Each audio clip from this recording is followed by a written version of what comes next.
Hello everyone, in today's video we're gonna take a look at Cursor versus Z to see which one is better.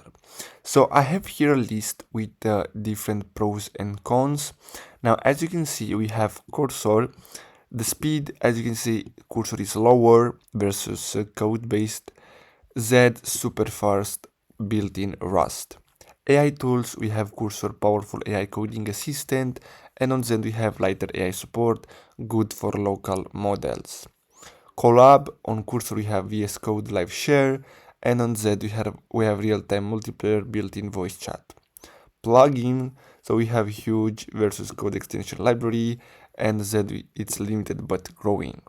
Here we have the platforms for each one of them and the best use case for each one of them. So Cursor, devs wanting full AI plus features, and on Z, speed focused devs and real-time team coding.